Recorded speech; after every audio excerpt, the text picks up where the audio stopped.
28 जून सन 2022 Oman के इलाके धोफाड़ से दो इंडियन इंजीनियर्स गायब हो जाते हैं।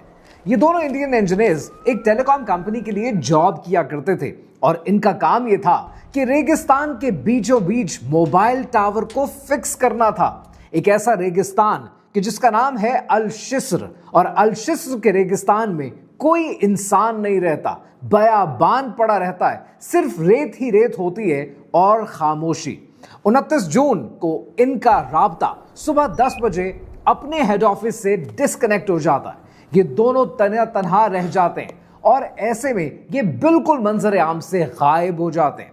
कंपनी में थरथली मच जाती है कि ये दोनों गए तो गए कहां।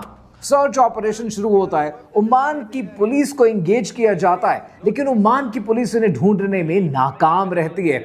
ओमान की एयरफोर्स को एंगेज किया जाता है, यहां तक कि ओमान की आर्मी को भी एंगेज किया जाता है।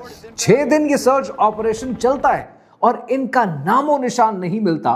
और फिर एक बद्दू चिल्लाता हुआ आता है, मिल गए, इनकी लाशें मिल गए।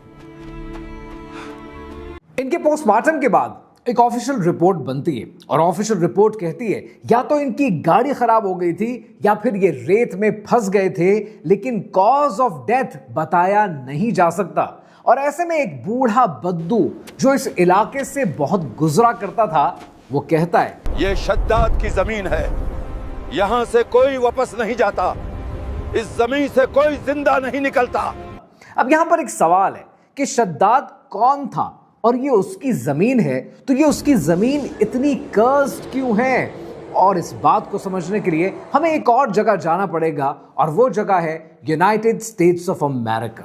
2023 में अमेरिका की रियासत टेक्सास के एक क्लिनिक के अंदर एक बाप, एक बेटा और एक पोता लेटे हुए होते हैं। बाप की उम्र तकरीबन 70 साल है, बेटे की उम्र तकरीबन 45 साल है और पोते की उम्र 17 साल है।